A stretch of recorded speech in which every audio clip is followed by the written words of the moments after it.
Welcome to Backyards and Bevvies. Grab your favorite bevy, pull up a chair, and enjoy the ride. Hey, B&B fam. This podcast is sponsored to you by BetterHelp, H-E-L-P. Is there something getting in the way of your happiness? I know when I traveled the world, I had many days where BetterHelp's worldwide service of licensed professional therapists could have helped me speak to someone no matter where I was in the world about whatever was happening with my life, and with zero judgment. With their ability to match me with a therapist that best fits me, I know my mental health would have been way better back then. Believe me, I needed it. But I'm here to share a way for you to take back control of your mental health by telling you about BetterHelp's awesome services they have for you to talk with a pro about your life through their app or just online. Whether it is a video session or some simple messaging, their team is here to help. I went to check out the app for myself just to see how easy it was to use, and after a series of questions, I was told I would be able to start matching with a therapist in under 48 hours. And what is super rad is that it's affordable and they even offer financial aid too. So come join the 2 million users that have already been helped and gain back control of your mental health by visiting betterhelp.com/backyards for 10% off your first month. Remember, BetterHelp is therapy done securely online. Don't forget to use the special code BACKYARDS and let BetterHelp, H-E-L-P, help you to start living a happier life today. Hey, welcome to Backyards and Bevvies. Indeed. Yeah, well, actually, this episode is Studios and Bevvies. Or basements and Bevvies. Well, I'm going to call it a studio because it's gorgeous in here. When you told me there was a home studio that I was going to come record you, and I was like, thinking in my mind, like, okay, there'll be a computer, there'll be a vocal room, and but I didn't know that I was gonna walk into like a real recording studio. This is awesome, dude. Oh, thanks, man. The vocal room is the shower, which has awesome acoustics, but no, like I told you earlier, man, Amy, my unbelievable wife, has let me have the whole basement as a studio and kind of a hang room, and just like I told you, man, it's comfy. I've taken a lot of naps on this couch right here. and I just have to say, like, dude, walking in, you know, like for no one who can see this, you have to imagine there's photos from Martina McBride to Johnny Cash to race cars to there's just an assortment. There's golf clubs in here. I mean, this is my room. Yeah. Oh, dude, we'll come over anytime, man. I wish we lived closer. I mean, you're out and you have a great backyard too. I think we'll have to do a true Backyards and Bevvies down the road, man. Yeah. Well, everyone, Bart Allman. Hi. And I almost like had it back. Remember, I was like, wait, I want to get the name pronunciation right, and I messed it up. See, but no, dude, this is awesome. So everybody, welcome to Backyards and Bevvies. But we toured for a really short amount of time. I mean, we didn't even tour together. You were out writing songs with the band. That's what I was thinking. Did we ever share a bus? No, we never shared a bus. Okay. We obviously shared catering and front of house because you'd come out and hang out. And that was like early in the Florida Georgia line days. So we were still doing smaller venues, amphitheaters. I think there was a couple arenas that we had done. I would have been later on then. Okay. Yeah. Yeah. The one of my favorite things, and correct me if I'm wrong, please, is we were in West Texas, and I think Lex called your mom, and she brought out a giant tub of green chili. Yeah. And it was unbelievable. And it was on our bus. And I remember Lex going, dude, you remember PK, right? He's like, well, yeah. I mean, I remember about it. I didn't ever get to know him. Dude, that was the best ever. So your mom is that was chili saint. Well, and that was my stepmom. Oh, okay. No. And Wiley, every tour that I have ever done, they've always brought food out. My dad and my stepmom would always bring, and she's won like the green chili cook-off and that was Albuquerque. Okay, it was Albuquerque. Yes, that's right. The Isleta Amphitheater, and she's won like blue ribbons for, I mean, I don't even know how many times, like 14, 20 times. So that meal was always a meal that I would have her cook when I would come home from tour. Oh my gosh. So if I hadn't been home in months or years, and I'd be like, oh, hey, look, I'm going through Albuquerque. I wouldn't like really, I mean, this is going to sound kind of mean, but I really wouldn't care to see them. I just wanted the food. Well, Lex said, everybody eat before we let anybody else know that this is on our bus. 100%. Yeah. It was so delicious. And I wasn't even, yeah, that's right. Cause I wasn't on that run. I was out on something else. Yeah. No, that was and what was interesting about that tour was it really did bring me close to meeting so many different people over the years because they had just an assortment of fun people that were like rotating in and doing things, and from the Nitro Circus guys to like then Trevi, like all the people who've come out and wrote songs with them. I mean, it's been a fun run. And so when the pandemic hit and I started looking at podcasts, someone had thrown me your podcast, and then it was like, oh, okay, well, I'm not really sure what podcasts are yet, but I'll kind of look at these, and as time went forward, then I started my podcast, and here we are reconnecting again in a completely different world. It's just wild to me like how things happen. And so you've had a podcast now for how many years? Almost 3. Okay. I think we've done almost 170 episodes. Oh my gosh, that's amazing. So yeah, I mean, it's something to do. Well, I mean, it's interesting because it's like you're telling stories again. Like if no one knows who you are, because some of my audience is not even in the industry, right? So nobody knows who I am.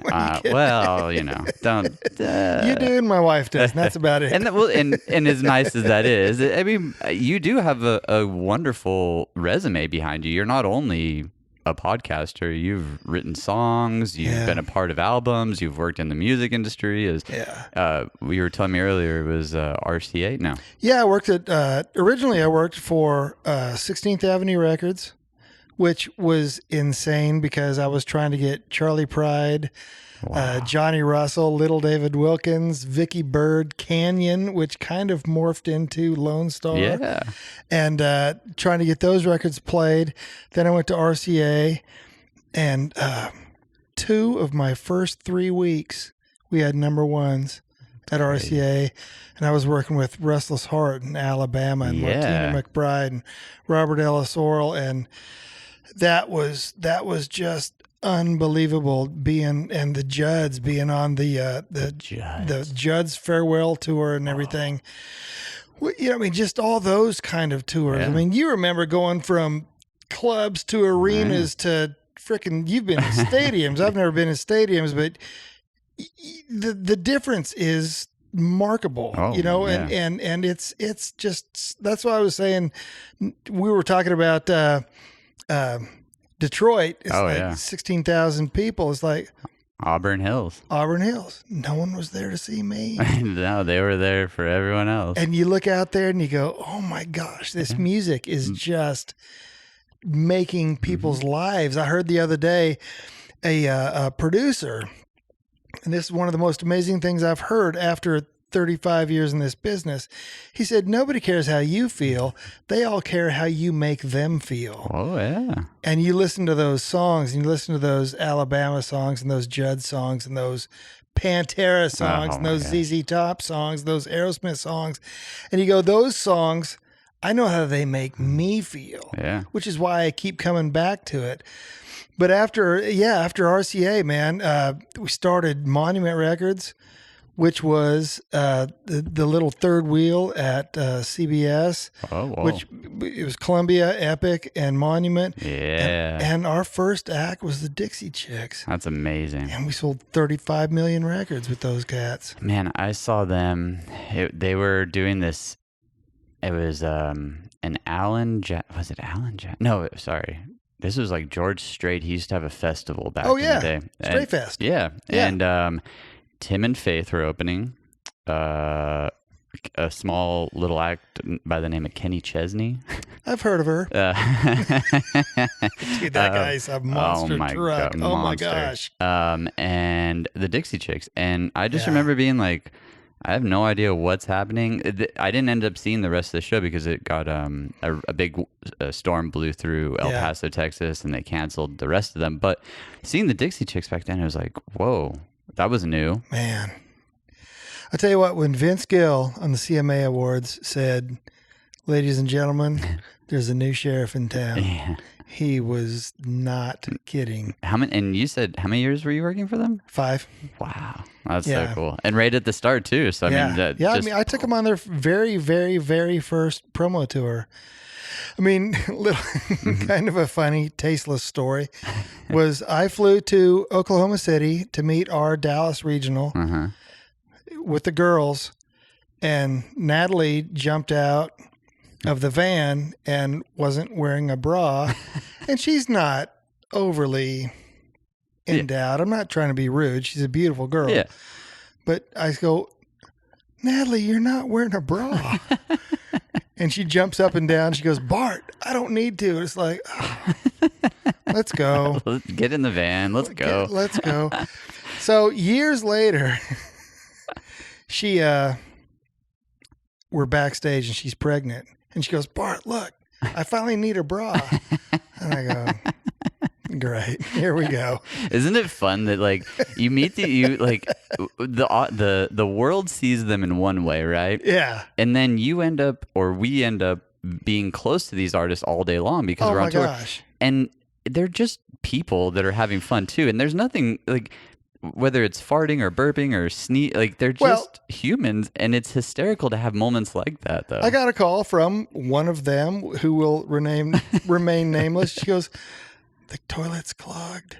I go, I'll be right down. It's like you go down there and you go, "Because you know what? Because, yeah, you're playing dad or brother. You're playing older brother. Older brother. Yeah. But they were wonderful, man. I love them to death. That's so cool. I wish they were still. I'll tell you what, man, yesterday, this is so stupid, but yesterday I was thinking, like, can you imagine Natalie, Chick, and the Chicks doing a duet with Chris Stapleton? Oh, that'd be awesome. I was just going like, holy crap, that would be huge. Yeah, it would be huge, and it would be wonderful. It would be. And everybody in the world would sing along. Music is just amazing. Yeah. There was, on the way over here, I was like trying to figure out, like, I was like, man, how do I start this? And seeing that you've been in this industry forever, I kept going back to, I was like, man, I wonder if, because I know there's a couple lyrics in my mind that every time I hear them, I can go back to not necessarily why I got into the industry, but something that just, it resonated in me all the time. And still to this day, I can hear the song. It's Blink-182. Yeah. And just and it's just a fraction of words. It's like, this is growing up. And it was like, whoa, that's such from them, they're like a joke, like not a joke band, but they were always like having fun. So for them to have like a lyric like that, I was like, okay, wait, maybe I do have to think of this as growing up. So I wanted to ask you, being that you've been with like Dixie Chicks and you've written songs with like some wrote. of these, you've written songs with some of the biggest country acts in the world. Hell yeah. Is there like lyrics that you go back to your heart just that sit in there and just make your day? There probably is if I'm listening along and singing along, but man, you know what? I mean, people always want to look down, pop people, and always want to look down on country writers because the songs are fairly simple. You know, I've said for 75 years, we've been trying to say I love you in a different way. Yeah. You know, and other formats can cuss and call each other names and whatever. And country is still pretty Presbyterian, you know? I mean, which I love. I don't have kids, but if I did have kids, I would love if they listened to country music. Yeah. Because you love people. Yeah. You like people. You hold hands with people. You put your arms around people. Yeah. Every once in a while you break up, but you know what? It's guy gets girl, guy loses girl, guy gets girl back again. Gets dog in the process. Gets a dog. Go fishing. Absolutely. Yeah, man. I'd have to go back to. I knew it was going to be I knew it was going to be a loaded question that probably wasn't going to get answered. But I think it's true because I've had this talk. My wife's in the industry. Like we have a lot of friends in the industry. I've done rock and pop and rap and country tours, and I like them all. Yeah. But there is something, and I told my wife this one time. I said, the reason I like old George Strait or old Alan Jackson is there's some, or Garth, like some of these, or Johnny Cash, who I'm staring at on a poster right now. It wasn't that they were just writing 4 lyrics and then it went the entire length of the 3 minutes. Yeah. It was a real long story that they were like the Highwaymen. Oh, I mean, gosh. some of those songs, you're like, wait, I'm listening to a movie right now in my brain. And then you get to put yourself in all these different pictures and you can create your own vision of it. And there's something about the storytelling of country that's just always blowing my mind away. Yeah. That's why co-writing is such a blast, because you're sitting in a room emotionally naked with 1 or 2 other people. Yeah. And it's like, what's on your mind? And you're going like, dude, I'm so right now, man, my uncle just died of cancer or whatever. Yeah. And I just really miss him. And you go like, bam, bam, bam, bam, bam, bam. Or you go, man, you know what? Yesterday was my anniversary and I can't love my wife any more than I do right now. And you go, bam, bam, bam, bam, and it's just, I think country is just bubbling under the surface all the time. It's just right there. Yeah. I mean, my wife puts it this way too all the time. It's like all the other platforms have basically moved to streaming, like there's good old boys out on their tractors that are still listening to the radio. Dude. And country is giant on the radio still days. Yep. And that, and whatever, there's leaving every genre on its own to do whatever it wants. I think country has that feel. I can picture myself back every time I hear the Alabama song, the freaking guitar kicks in and I'm like, it takes me back to high school out in the desert drinking beer with a bonfire. Yep. It doesn't take me anywhere else. I'm like, yep. I never lived in Alabama. I don't know them, but that song drives me there. I was told by a publisher, and this was a country publisher here in town, and he said, the mark of a great song is if you can just sing it and play it with an acoustic guitar. It's a great song. Love it. And that's not necessarily true. I don't want to hear acoustic Pantera. No. We want Pantera at 140 decibels. Man, absolutely. Texas headphones, the size of cars. Oh, dude, fist in your forehead. Absolutely. But as far as country goes, I mean, you really have to. I mean, that's just break it down. That's why writers' nights were so amazing when they were really cranking here in town. You'd have 4 writers in the round, sitting around 4 microphones and just playing songs acoustically. I can't imagine any other format where that would ever really work. It might, but I don't know. I think like the closest thing, in my opinion, would be like old punk rock music in a garage. Oh, okay. Yeah, just because I feel like that same emotion, like not to say that, like there could have been Dr. Dre and Snoop and, sure, them in a room writing too, but like the things that like those chords that we think are simple, like the 4 chords of a punk rock song. Yeah. It's like, that is a simple song, but then you go back and you listen and they're like, whoa, they're talking about some deep, absolutely. Maybe it's political or maybe it's whatever. Like, sure. The Clash, they're not doing they're not up there like blowing these guitar lines away. They're not a Robert Plant, or Jimmy Page. Yeah. They're just up there speaking their mind, but it's in a gorgeous way. Why do we still love the Sex Pistols? Amazing. Bam. Yeah. And exactly. I really do think that that's why what's attracting to punk rock for me is the same that's really attracting to country to me. Yeah. And you would never look at me and be like, oh, that guy likes country, but I could probably name, like me and my wife will get in the car and we'll drive and I'll throw the country playlist on. She's like, who's this? I'm like, blah, blah, blah. Dude, John Michael Montgomery. I got to tell you, one of our favorite games, our favorite traveling games, is to put it on Classic Country on XM, and Amy will cover the thing, and a song will come on, and as fast as I can, I have to name the artist, the song title, hopefully the album title, and what label they were on, because I worked so many of those songs. So many of them, yeah. And if I didn't work them, if you were working them, I still You knew what knew, you were yeah. working. So, I mean, it's really been fun. And she'll sometimes just go like, holy crap, how did you know that? Yeah, and I can do the song and maybe the title of it or the artist. At You always least. know the artist, yeah. But that's a good game. It's fun, man. And it'll get you 4 hours down the road. Next thing you know, yeah, you're at a Buc-ee's down this way, and then you're like, whoa, we took the wrong turn. So RCA to then what was so RCA, and you started what was the name? Monument. Monument. Yeah, at CBS or Columbia. Yeah, CBS. Down on Music Sony. Row, or Sony. was it? Yeah, it was. Yeah. Wow, and Music Row has changed. I Man. mean, when was the last time you were down there?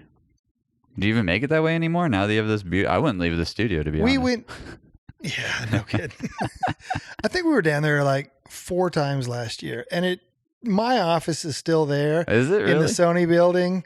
That's cool. But yeah, it's sad. It's different. It's completely different. It's like, let's buy this building that has all this heritage, yeah, and tear it down and put it in a pay parking lot.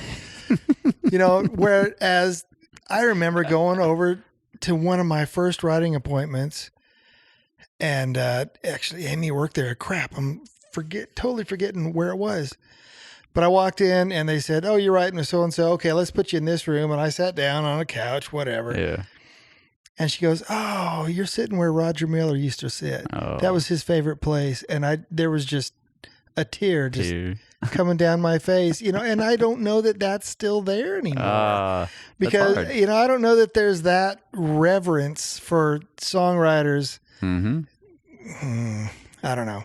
It is hard. Like since my wife works in the Starstruck building, it's a gorgeous building, a gorgeous studio, gorgeous. That building has so much history. So much history, and like you walk through it, and you're like, and that's what I always tell people when we go through. I'm like, it's not that just this one person's been here. Yeah. It's that there's been hundreds of people through this door that have not only molded, but like just defined certain times in country, or just gave country maybe a little kick, or whatever it could be. And then you go down the street, and there's the ASCAPs, and there's all these buildings.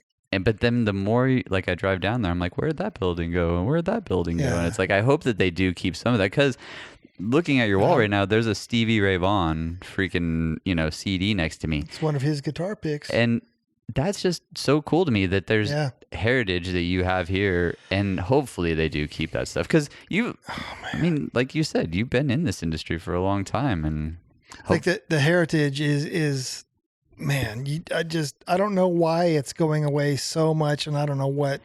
I mean, you talk about Starstruck. I mean, even when you back in the days when like Cos Weaver was there, who's just one of my best buddies, and I freaking love him. It's like his ears and his opinion formed their publishing catalog. Yeah. And and everybody's catalog is formed and twisted, not twisted bad, but it's morphed by people's ears and by humans. Yeah. And that's where, going back to the Dixie Chicks, man, we fought and fought and fought and fought with them, with radio. Radio hated the name, especially women hated the name. And we were going like, well, that's they called themselves the Dixie Chicks. Yeah. We didn't call them that. And then we ended up doing pretty good with them and having fun with them. But yeah, golly, man, music is all opinion. Yeah.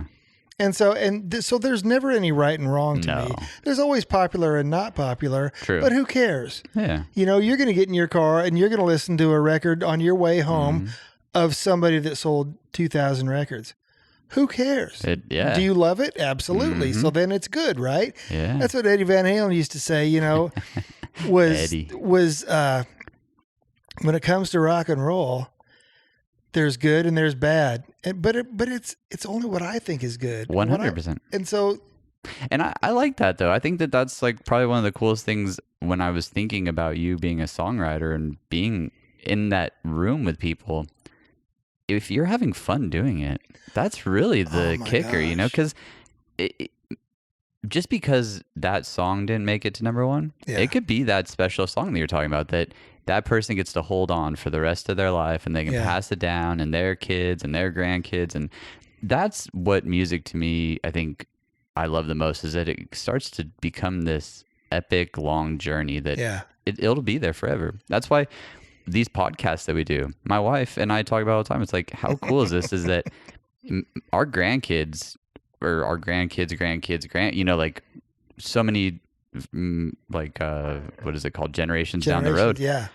They won't know us, but they could sit back and watch these YouTube videos that will be like preserved forever on, who knows, then it won't be a USB key anymore. It'll be like a brain chip. It'll be implanted in them when at birth. Yeah, they'll just be like, they'll like just think about it, and then boom, the vision of us will pop in their brain. But that's a really cool thing. And songs have always had that, because we can go back and listen to songs that were written in, you know. Dude, and I always ask writers and artists, what's your favorite song you've ever been a part of? Mm-hmm. Whether you wrote it, sang it, or not. I mean, and nobody ever picks the hit. Nah.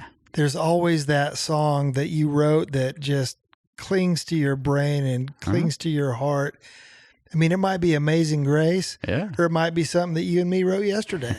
You know, I mean, songs are always emotional. Yeah. And emotional, you know, great to you and me doesn't mean great. No. And money-wise. No. And that's, I think, the hard part about that business is that to define you, a lot of times you have to define it by your status. You know, like how many number ones do you have? Right. And it's hard because there are a lot of great artists. I think we're starting to see, I don't know, with everything, I think there is like this ups and downs. You know, it's like for a long time, there was just really like let's say like the Garth Brooks and the Alan Jacksons and the Tims had the industry. Sure. Then all of a sudden, here comes like this more poppy sound. Yeah. And then the pop kind of country came in. And then now look at it. It's like, well, here's like these Chris Stapletons and Sturgill Simpson. You know, it's like music, I think, evolves and comes back, and people like kind of twist it and turn it and find their own beautiful path. And I mean, you've probably seen it 20 different ways more than I have as a songwriter, because I don't write songs. I have no idea I'm always impressed. I'm like, dang, that's pretty awesome that they freaking that they wrote those lyrics. I wish some of those, you know, I think Stapleton, I mean, we've all known him for almost 30 years. Don't know Sturgill, but he's great. I wish those songs would I wish those cats would have some hits. No, man. Because they're selling records and they're selling jillions of tickets, but they're still not getting to the top of the charts. And it's like, man, I wish they would, because then maybe we could get some more of those. And because they're freaking brilliant. They're man. out there. But it's hard to TikTok to Chris Stapleton, though. That's a good point. I mean, I'm playing the devil's advocate right now, but it's like, especially when you're built like me or Chris. I mean, that's It's hard to dance to those songs. You know, there's only so many ways I can, you know, do a Chris Stapleton TikTok. I'm gonna try that, actually. I think now that we've brought this up, I'm gonna do that just on purpose. I think you should. I have to say, man, like I'm just impressed anytime that I talk to any of my friends that are songwriters, or any of the people that I've ever toured with that have put something out. Because not only is it you're putting something out there that people can judge. Yeah. And I think it's easy for people to look at something and be like, oh, that's trash. Be like, yeah, you might not like it, but it's like we're saying, there's a lot that goes behind this, because being on both sides of the record, I'm just going to call it, you've been there before it was, you know, put to a CD, and then you've been there when it's a CD and had to go and like tell people like, this is good, listen to this. And that's a hard sell, because people get in their little shells and they're like, I don't know, man, that doesn't sound like so-and-so. And you're like, yeah, but that's the point. If everybody sounded like so-and-so, then we'd have one concert. Yeah. I remember when I was at RCA, we had an artist named John Randall, who I love with all my heart. And people didn't play his records because they said he sounded too much like Vince Gill. Whoa. And I thought, Is that a bad thing? Is that a bad thing? I mean, we've got, first of all, that's the two of the best voices in the world are Vince Gill and John Randall. And on the other side of that coin is we've got 65 guys having hits that all sound like George Strait. Yeah. So, yeah. Man, Vince Gill. Vince Gill, and I've always wanted to. Would they do? Amy Grant and him do the? Is it the not the Ryman or is it the Opry? Yeah, it's the Ryman during Christmas, right? I need to make that one day. Dude, his last record called Okie was one of my 2 favorite albums of last year. Wow. And it's just brilliant. There's you've seen Step Brothers, right? Yeah. And he's like, I'm the whatever about his voice being the sweet baby angel voice from the wherever. I went out and did a couple Eagles shows when Vince Gill was playing. I'm not gonna lie to you, I like the Eagles, but Vince Gill brought like a little bit of like. Yeah. I really like the Eagles now. Yeah. Like, no offense to those guys, like great songwriters, great musicians, great like performers. A little boring to watch live because they just stand there. But, sure. Hey, they have the right to. Well. But Vince Gill, when he's over there stage right, I was like, dang, this dude is just, there's something about his voice. Dude, it's such an overused cliche, but when you go like, he could sing the phone book and it would be great. He's literally the guy that could go, Almond, Abercrombie, Anderson, and it would be like, oh my beautiful. Gosh, yeah. Like, what album are you listening to? This is Tennessee White Pages by Vince Gill. It's amazing. It's gone platinum 14 times. I'm looking for a tow truck, and it's great. No, my I can't wait to wait here. And what's funny is we love his voice, but his kids probably, like, I don't know if he has kids, but I could just imagine he's, like, singing in the kitchen. They're like, Dad, shut up. Well, one of his daughters has a record deal. But yeah, you're probably right. You know what I mean? Like we think it's like the most amazing thing, but he's probably saying to them a billion times, they're like, Dad, okay, we get it. You're Vince Gill, bro. Dude, nobody believes that you're really grounding me. Yeah. No one. I don't. You have that sweet, high, lonesome harmony. That didn't work. Have you ever written at the what's the little venue? And I'm in a space on the name, but it's like a giant house, and then there's a little amphitheater out. Kind of like off 24 here in Nashville. I forget the girl, not Patty Loveless. It was like... Have I ever written? Yeah, there was like I went and did a show at this house. Not the Fillmore. I'm like totally spacing on what this... But it was crazy. Like, we did this venue, and it was in the middle of like this little wooded area. And then they're like, oh yeah, that's Patty LaBelle. Not Patty LaBelle, but... Loveless? Oh, no, it's not the Loveless. No, you said Patty Loveless? Maybe. I don't know, but it was like I don't the know. Fontana. The Fontaine. I know, Fontanelle. Yes. God, I knew it'd come Barbara to me. Mandrell. I was so off. It was like the furthest, like, I was like, yeah, Whoopi Goldberg, like that girl. She had a song. I think Whoopi Goldberg and Arnold Schwarzenegger used to own it. Yeah. Or Barbara Mandrell. I wrote with a really good buddy of mine that lives right down the road from that place. I've never actually been there. Really? I've heard it's fantastic. It's a 3,000 or 4,000 seat place, right? It's a really intimate, concert place. Yeah. And then up the hill, you can go and do, I think, a day tour during the time of like her house. But at night, Babs. Well, they opened it up for us to shower and get it, like they were like all the roadies were like, oh yeah, just go up the hill. There's some food upstairs. And I met this guy there, but he gave me a tour, and it was so cool because he was like, oh yeah, if you go look at this one pole, there's all these like, songwriters have signed their names there. Oh, yeah. It was just, they had a really big wooden room that you could just imagine a bunch of... Just don't go rummaging through the underwear drawers. yeah, just stay. I actually showered in her marble shower. No, I swear, because like I'm like one of those guys when I toured, I would be like, oh, is that where the Michael Jordan's dressing room used to be? They'd be like, oh yeah, that's the Bulls. That's the Bulls. They're like, you can't go in there. Be like, well, yeah, but is it cool if I shower in there? They're like, no. I'd be like, are you sure? So I always pushed the limits wherever I was, just because it was like, what a story to tell, dude. I always took the road on the road of, am I ever going to be getting paid to be here again? No, probably. I don't know. We don't know. Maybe. Probably not. I always I'm taking a shower in Michael Jordan's shower. I used to walk the venues and I would hit the handles. It looked like I was about to rob the place probably because I was just going and seeing what doors are open. I've ended up in so many cool little rooms. That's great. Like interview rooms, like trophy rooms. I've gotten into some trouble though. I ended up on the big screen one day. Like everyone's loading in and they had the big screen playing above us. Like the Jumbotron, and I found this interview room, and I just like went and like started talking in this mic. I come back out and I was like, dude, you were on TV up there. I was like, oh dang, look at that. Hi. They're like, can you get to loading in now? I was like, oh yeah, my bad. One other thing that was fun to me was NBA locker rooms. The showers were always like 9 feet tall. Yeah. So no matter where it was pointing, if you chose the one that wasn't correct, you just had to choose another one because there's no way that you were ever going to like move the shower head, And that hot water was cold by the time it got to us because we're normal size. Yeah, Toronto in the winter, not fun.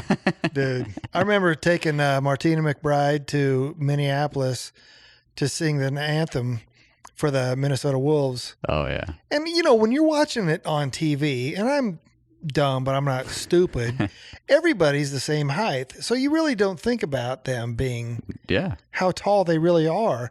So we're in the hallway as Christian Leitner and those guys back then are walking past us, and you go, whoa. So that's what 6'10" looks like. Holy crap. And me and Martina just looked at each other like, dang, we are like little baked potatoes down here compared to those cats. 100%. And it's unbelievable. So, and then you see shoes and shower heads and oh my gosh. Starts to blow your mind. The chairs that they sit on, you're like, what in the world? Yeah, they're folding chairs. My feet don't even touch the ground when I'm dangling on them. No. And it's funny. Yeah, you're right. Because like we see him on TV and you see the coach standing next to him. Yeah. And you're like, maybe you've never heard of that guy, but he used to play basketball for a reason because he also is like 6'10". Yeah. And so, you like have this false perception of like how tall they are. For some reason, I would always run into players in Dallas, like looking at your shirt where actually I saw Vinnie Paul walk through the back one time. And I know it was at a Nickelback show. I mean, whatever. Well, I probably would have like jaw hit the ground if I saw Dime, but it was already past his time. But big up to Dime. But I love the shirt though, but I would always end up getting stuck next to the players. Like I'd be trying to get through the hall, and there'd be like Dirk Nowitzki. I'd be like, excuse me. And he's just like this giant man. You're like, I guess I'll just kind of walk behind you because I can't go this way and I can't go that way. And you go, you're 7 foot tall. How are you that graceful? This is just absolutely stupid. One time, one of them was looking through the curtains, like because they close the big curtains, like in the Voms, And you looked underneath him. Well, yeah, he's looking through it. I'm like, everybody knows who you are because you're as tall as the freaking curtain is. Like, at least get on your knees and look through it, and no one will give you a hard time. Did you ever hear the Dallas Stars theme song that Pantera wrote? I knew that they did. I've never heard it though. Gotta find it. It's awesome. What's your favorite Pantera song? Oh man, which is my favorite dog? Which is my favorite guitar? All of them. Yeah, to me that's just one of those. I mean, I know some writers go, "Oh, my songs are my precious children." I go, no, they're not. They're just Kleenexes. Blow your nose and go on to the next one. Well, this is a good segue then, because then I was going to ask you this question. Though you're in the country music business, is rock and metal and that heavy stuff the genre you would go to if it wasn't country? Yes. My whole thing, when I left the record business and just started writing, and we were writing 150 songs a year. My whole thing was write country during the day, get in the car, and I'm sorry to sound like a broken record, throw in Pantera, throw in Rush, throw in Aerosmith. And that would it was kind of a wasabi for the brain. Mm-hmm. And it would kind of cleanse my palate. And then the next morning, I would get up and I could not wait to write country music. Oh, that's cool. And then again that evening, Pantera, whatever, cleanse the palate. Yeah. And so everything was always fresh to me. I like because that. I always wanted to have a foot in both worlds. Yeah. And that way I always also enjoyed everything. Everything was always legitimate. Nothing, I didn't look down on anything because I was never above anything. Yeah. You know, and my favorite kinds of music were actually classical and jazz. Nice. Because those two formats of music were so out of my realm, out of my own ability. Yeah. You know, I would listen to Miles Davis and I go, I can't even comprehend what he's doing, Yeah. which made it purely enjoyable because there was no competition. Whereas like a guitar player or whatever, you know, Kenny Chesney's a guitar player. Well, I could play that. Yeah. You know, what the crap am I doing here? I could do that. There was nothing like that. Yeah. And classical, of course, was just, I mean, instrumentation alone. Beauty. Yeah. And so that was perfect. So I always tried to find enjoyment and yeah, just enjoyment from all sorts of different kinds of music. That's a really cool, and the way that you put that was really cool. It like cleansed your palate and just like allowed you to go to a different place and then come back out and say, all right, let's do a song. Absolutely. And you know what, man, and not to interrupt you, and I'm sorry about that. Go. But I remember Craig Wiseman telling me, he goes, you know what, everybody always talks about music as art. Art. And he goes, you know what, there's just as much art in a perfectly written 3-minute country song as there is in a Beethoven symphony. Yeah. And it was like, you know what, that's exactly right, man. Well, art is perspective, right? It's like, you know, like what could be beauty to you is beauty to someone else, or isn't beauty to someone else. Or isn't, yeah, absolutely. Yeah, like there is beauty in Beethoven, but there's some Beethoven songs I hear that I'm like, I could, whatever. Couldn't write it, but I like it. Yeah. But I like Craig. That's a great.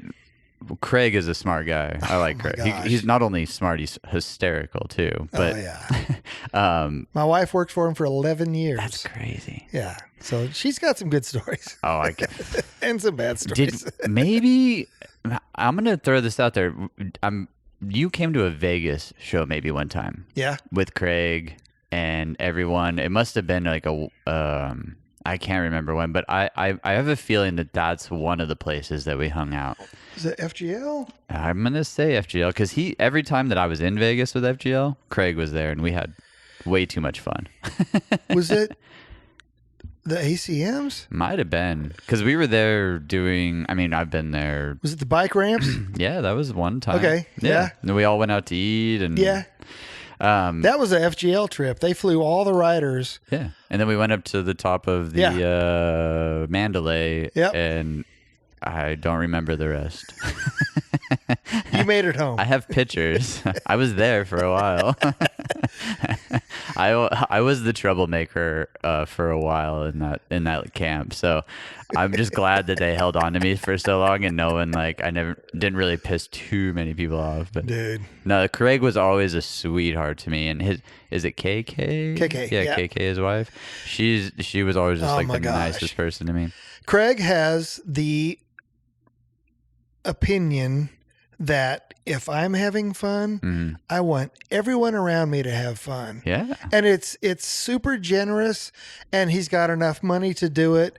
And it's like, if I'm going to have a great steak, you're going to have a great steak and let's go eat steak. Let's go hang out. And if that is 100 people, that's all good, man. And I can imagine writing a song with someone like that too. It's like, hey, if we're going to write a song, let's write a good song. He's the one of the most intimidating people because he will just tell you your poop stinks. Which is great for the song, but you got to know going in. Yeah. Dude, put on your Kevlar, man. You might get jacked in the jaw here, which is fine. Which is great because when you think about something like that though, I'd much rather someone tell me, hey, dude. Oh, my gosh. I know that you have something here, but you need to dig a little deeper. Because at the end of the day, if everybody just blows steam up your backside, then you know, then everybody's going to be like, then when it gets to the public, they're really going to eat you alive. So you might as well get eaten alive at a small. Dude, we don't have time to waste. And when you're writing 150, like you said, you will that like who knows how many Craig has written, but like just you like writing 150 songs in 1 year. Yeah, that's a feat, dude. I've got over about 1,100 songs, and the thing about writing with a Craig is, okay, January 10th we're going to write. Mm-hmm. Well, when's the next time we're going to write? Well, that's going to be May 10th. Yeah. So we're going to stick it out till 10 o'clock that night. Yeah. And we're going to finish this song. And if it's not great, we're going to stick it out till 12 o'clock. Yep. And you just make sure every part of that song is as tight and as good as we can make it. I love it. And then you go, you know what? Then it's up to everybody else. He's a big hugger, which I liked about him too. He's the best, man. So I could only imagine after a long writing session, he'll just give you a big old hug. Yeah, big old sweaty cigar smelling hug.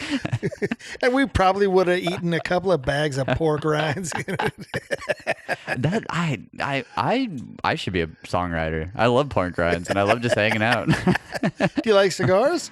You know what? I probably could get into them. I never have though. That was like never. I like to, my thing. I loved a good Marlboro Red for years, and then out of nowhere one day I had one and I was like, that's disgusting. And then I went to menthol for another half a decade. And when you were on the rap tours? No, it was actually surprisingly, I did like a festival in the sun one time, probably like a giant rock festival. Right. And I was hungover and I'm pretty sure I just had like a normal like Marlboro Light and I was like, this is horrible. What am I doing? I feel like I'm dying. Like it's heating me up. I just want to go crawl in my bunk. I have a fire in my hand. And then someone was smoking a menthol and I was like, I've tried one before, but I'll try it again. And I was like, it's like a whole, like I'm in an ice skating rink right now. This is magical. So yeah, like, but cigars to me always reminded me of that hot Marlboro Red. So probably one day I'll come back out here and we'll sit out on the patio and I'll bring some cigars and we can have some. Come on. We'll write another podcast as opposed to a song. Exactly. So do you still write to this day? Yeah. Wow. Yeah, I love writing. I think writing is the most favorite part of my life. And I don't do it as much as I did because I seriously feel like I kind of aged out. Like I listen to country radio and I listen to country radio all the time. And there's amazingly talented people. I'm 57 years old, so it's not always for me. But I understand that it's great and these people are amazing, but I go, you know what? It's just not necessarily for me. I mostly write rock stuff. Okay. I write a lot of Zoom stuff with my LA buddies. Oh, that's awesome. And that is happier for me. That's cool. Just because rock, unless you're going real industrial stuff or real super, nugga stuff, it's just kind of like rock doesn't really age out. Nah. Not as much as country has. Rock is rock. It's kind of rock. Yeah. I love that still like some of these like Kisses and Motley Crues and gosh. Poisons. And I got to do a tour with the Scorpions, Rat, all right, Cinderella. And then we had like this revolving door of opening acts. And it was like Tesla, Jackal. Dave Rude from Tesla is one of my best friends in the world. No way. Yep. Talking to him last They night. only played like 2 of those or maybe 3 of the dates. But it was amazing. They're such great guys. Oh, I was like, that whoa. whole band. Oh yeah, blown And they're away. great players. They were, and the sad part about moments like that is like you get to go see, or I got to see them every night, let's say, but it was like you wanted more for the audience because you're like, oh, they're not even like they're doing like a 30-minute set, like this should be an hour set because it's so magical. But yeah, but speaking of like rock, I mean like the Scorpions every night. I mean, dude, one of the greatest bands of all time. I would walk because I wasn't a front of house system engineer at the time, so I would go out there, make sure like the system guy was good, just kind of stand there if he needed me to do anything for him, and then I would kind of like walk around, or I would just go to the bus at times after like the 14th time seeing the show. Right. It's like okay. But one song I would come back out every night, and it was The Zoo. Oh man. And listening to, and the front of house guy, his name was Akeem, and he looked like Albert Einstein, this German guy that wore like a Hawaiian shirt, and he was on this big analog desk. And it was so cool because at the zoo at one point, the guitars, they like hard pan them and they kind of like sweep back and forth. And he would do it manually as opposed. Oh, yeah. It was, and it made such a difference too, because Yeah. you could hear it going through the PA and like this real, just melodic, like. Oh man. It was cool. I'm not gonna lie. That was one of those moments that I'll always, in my mind of touring, go back to. One of the greatest bands of all time. It's unbelievable how they sell so many tickets here. Yeah. But they're still not really. Nah, it wasn't. You know, they're not on that. I mean, we're gonna go to that Def Leppard, Motley Crue thing, the stadium thing. You know, it's like Scorps should be on that. Man. They should. They would be crushing on that. They would do the pyramid too every night. Oh my gosh, with Klaus Meine. It took a little longer for them to get up there. And Klaus is a small guy, but and he's old. And the bass player and the guitar player, I mean, they're old too, but they're in shape. I was always impressed. I was like, dang, these guys. Man. And then they'd get Klaus on their legs and they would do the little pyramid every night at the end. I was like, all right, I see what you guys are doing. Such a great band. There is something to be said about that. Like you're saying, like rock is rock. You know, it's like really hard to, I don't know, mess up a rock song. But I guess people do all the time. But when you see these bands, you're like, and that's the reason they're still out there. It's like, why? I don't know. Like, why not? Like, you're just missing.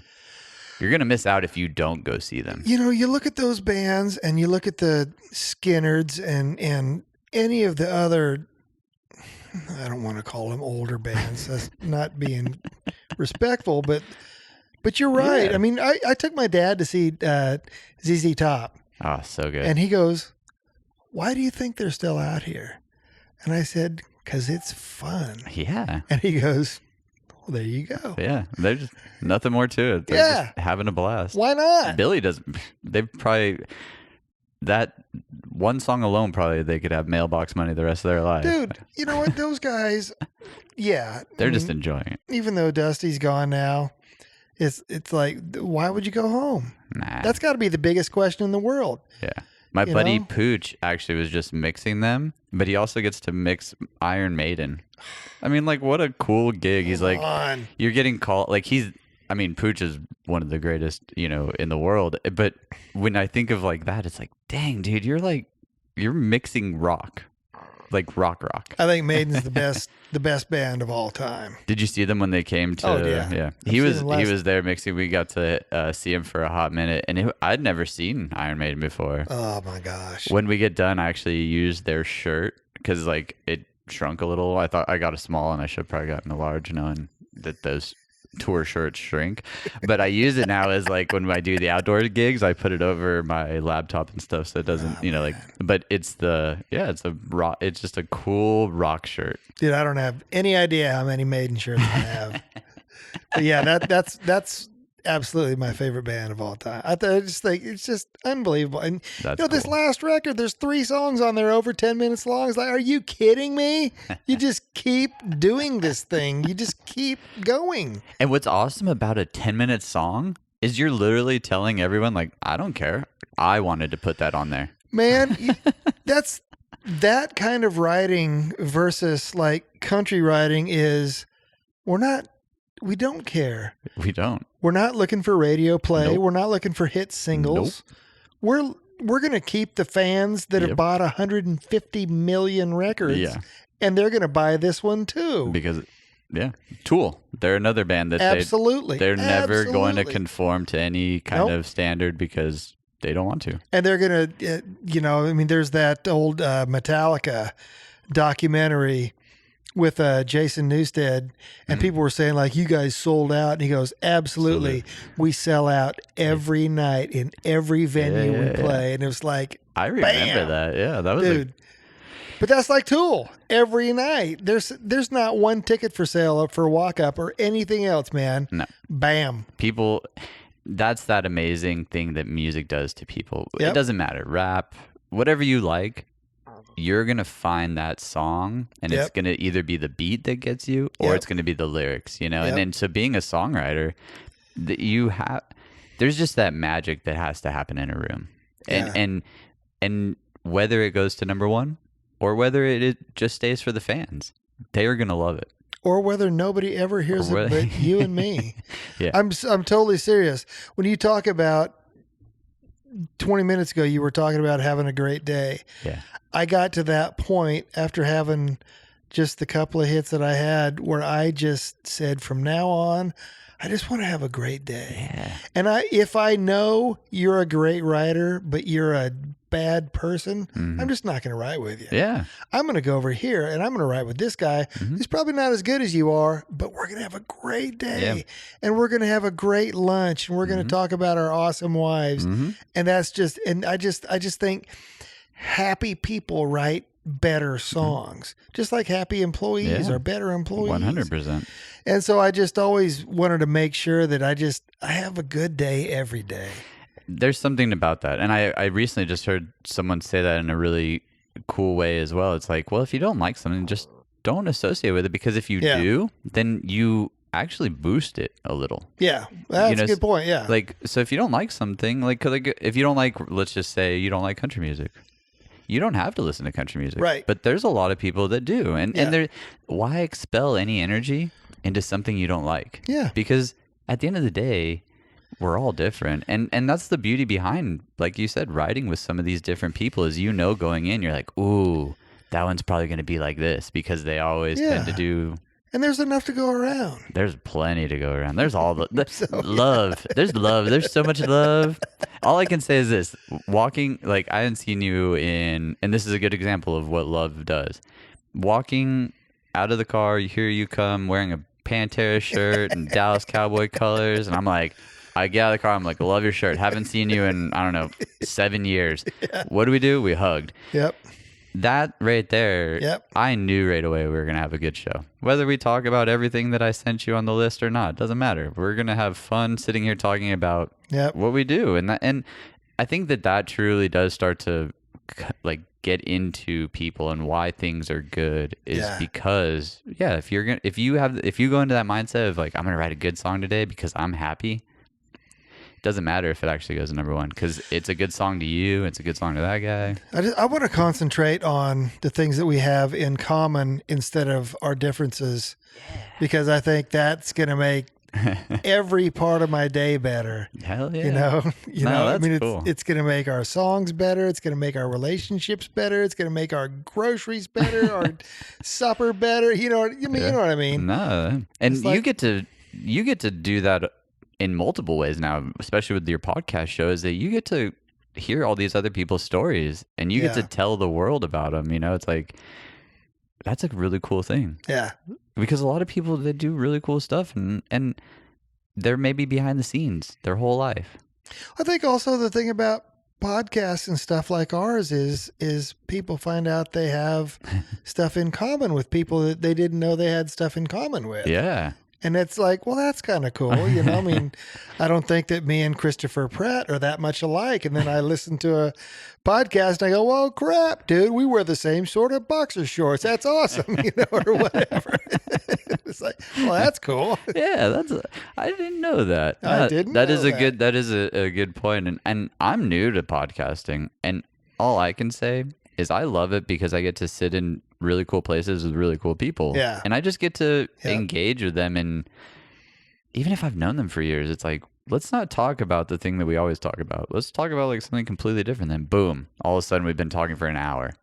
I don't know that his name is Christopher either. I know it's Chris, but yeah. And you also find out that the person that you shared a bus for 5 years with, once you get here, you learn stuff that you had no idea. Oh, it's man. Like, I didn't know you did that or like that or grew up there or played that. Yeah. And it's interesting just peeling the layers off of. Well, walking in instantly, friends. I was like, whoa, Dixie Chicks. And then I'm like, oh, Martina McBride. Like, how, like, I would have known none of that. I kind of looked you up a little bit because I was like, I mean, I know Bart, but I really don't know Bart. So I'm going to go kind of in. And then I was like, you know what? like, all right, I kind of read real quick. I was like, all right, that's cool. That's cool. That's cool. All right, I'm going to go. And it was that way because I knew that as much as I could read about a person, I want to talk about it, you know? Yeah. And I have to say, I love where you're at, man. This is just so Thanks, peaceful dude. out here. So I'm sure a lot of your inspiration comes from being able to just go out there and look man. into the woods and Yeah, I love being out here. When Amy and I got married, it took her a little while to get used to coming to the country because it's so quiet. so quiet. And then one night, bam, I love it out here because it's so quiet. And it's like, yeah. Good, because this is where we live, baby. Are you from Nashville originally? No, I'm from Nebraska. Oh, man. Are you a Cornhusker? Absolutely. There's a helmet right there. Come on up on that Yeah, there is. KRK monitor. Look at that. Yeah, man. I love Nebraska football. My whole family still lives there. Okay. And yeah, dude. I mean, everybody in my family is a musical person. Everybody plays something. So there was always music in my house. Nice. There was always somebody doing something musical. I mean, I love that. none of us are great, you know, but everybody loves listening to music and singing along and being in church and playing church music and singing church music. We're all in the choir and everything. And it's just like, I came down here to go to Belmont. Oh, okay. And I stayed here. That's awesome, though. And I got my first record gig at 16th Avenue Records that I was saying earlier. And yeah, man, It fell in love. yeah. Man, what? And you never went to the West Coast then? Because I know you Nope. said but you have friends out there. Are some of your West Coast rock friends moving to Yeah. Nashville? Yep. It seems like there's been a trend of that over the last decade. Where I don't know if it's because they all have kids and they would rather raise kids in Nashville than LA, I don't know, or if they're just figuring out that Nashville is, as far as touring goes, it's way more central. yeah, oh yeah, If you're going to be bussing everything, yeah. why would you start 3 days away? Is there? And I'm just gonna go on a limb and say there's probably more songwriters here too. So if you do enjoy songwriting, I would think so, yeah. it's like oh, now I can go and write. And all my rock guys want to write country stuff. And when I'm with them, I want to write rock stuff.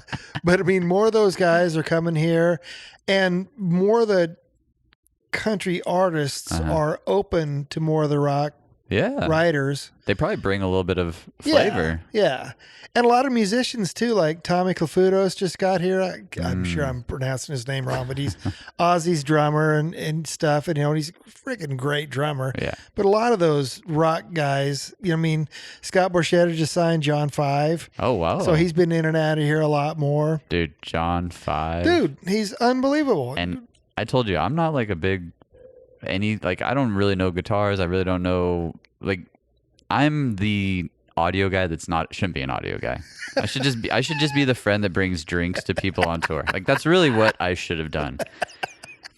But I took my buddy to, I think it was it was like Korn and White Zombie. Oh, dude. And John 5 was playing, Yeah. or maybe it was just, what's his name? Rob and friend. But I kept telling my friend, I'm like, dude, when this guy comes out, Yeah. just be ready because it is a show in its own. Yeah. Fold your arms, lean against something, and just watch.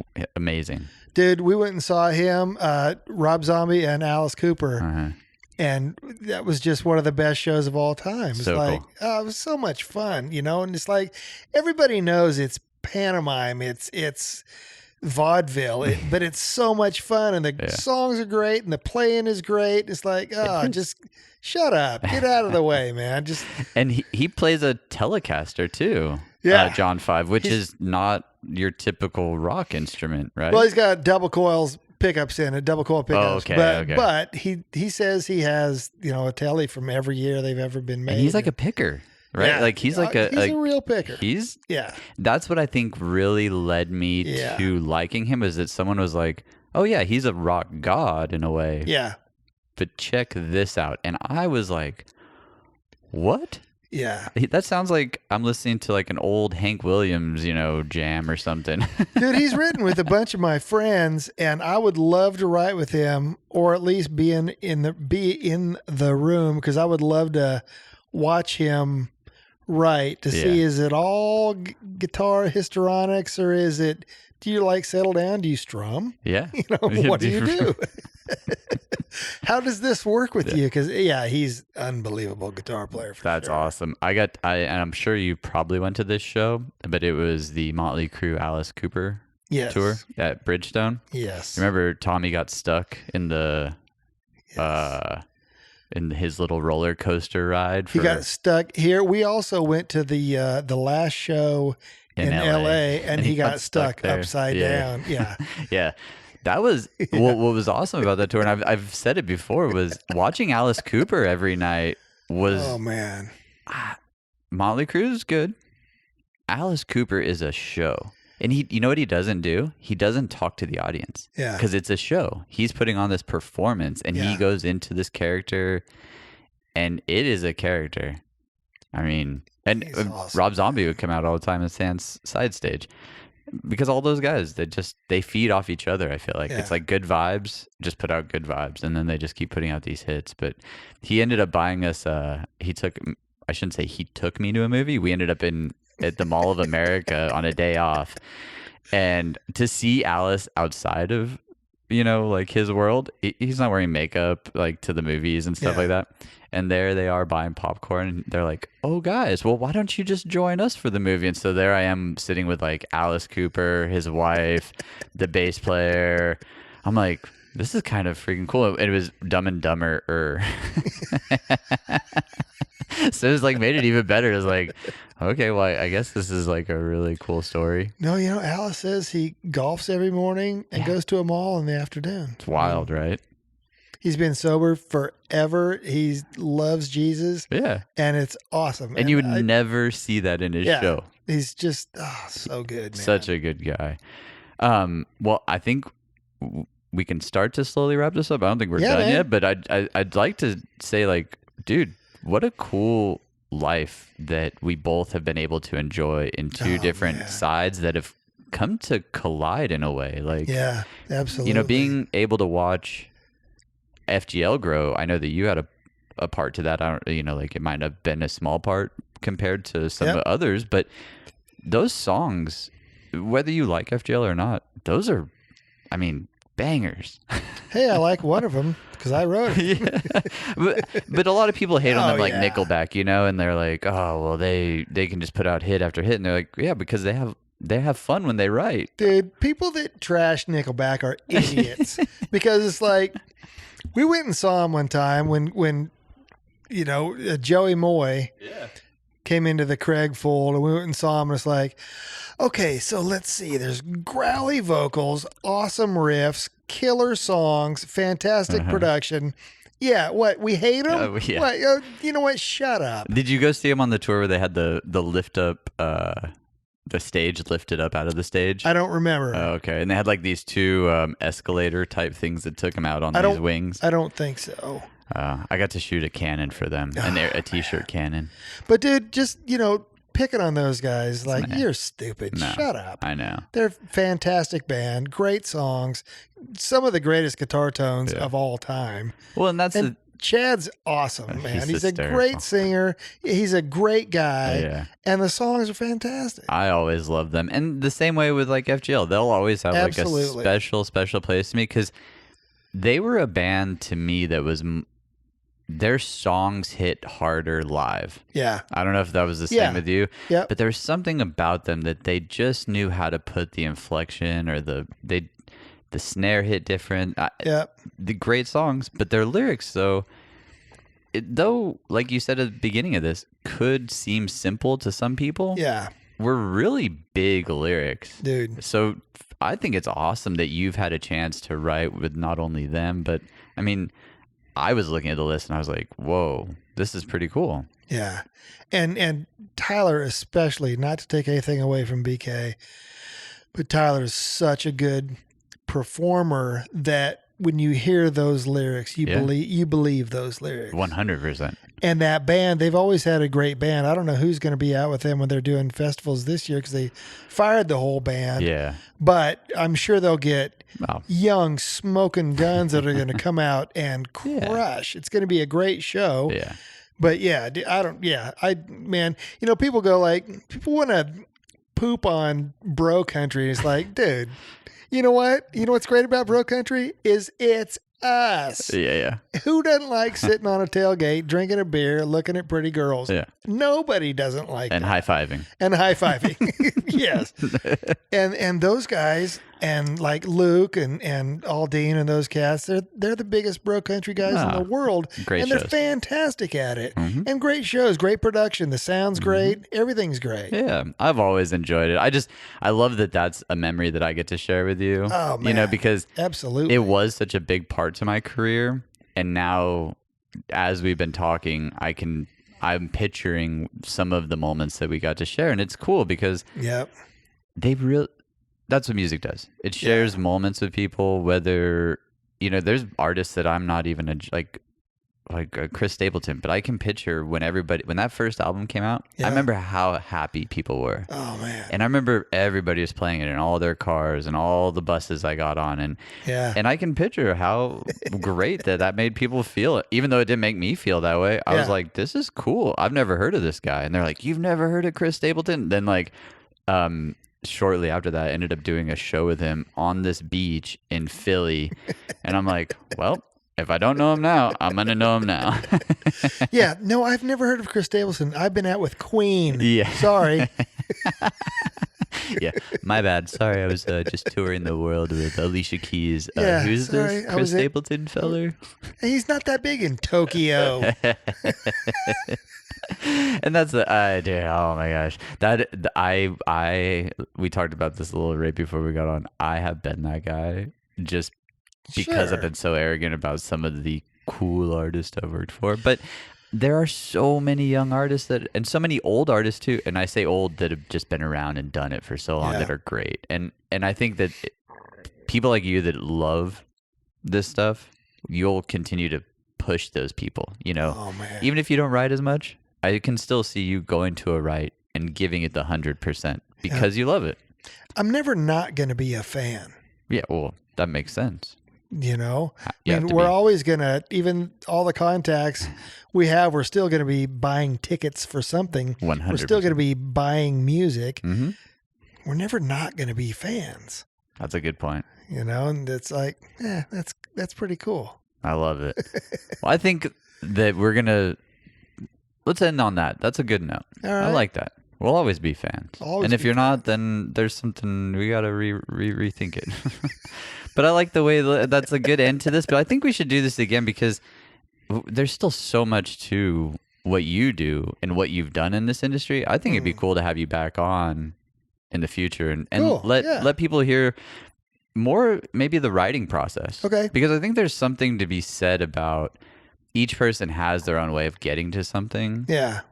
It'd be cool to hear your way, and like you kind of hit a little bit on it, like you listen to certain music one night and then the next morning you wake up. But I still think that there's a progression even inside of that next day that allows you to put out a hit, And, sure. And I would love to actually, and we didn't really touch on this either, but I would love to hear kind of like the emotion behind hearing your first song on the radio. Good. I mean, and I don't want to cut it short, so I'm not even going to ask right this second, but I want to know that. So I think we set this up for, down the road. We do another one, and we do more of a spotlight. We had too much fun talking about all the other cool things. And I'll come to your place next time. Yeah, I'm down. Absolutely. So, well, I thank you so much, Bart, awesome, for your man. time. Thank you. Dude, beautiful room. I love this old record player. If you are not watching, I just highly suggest going to YouTube, subscribing, and then fast forwarding to the end if you already listened to this. But that is really cool. That's my life-size Grammy.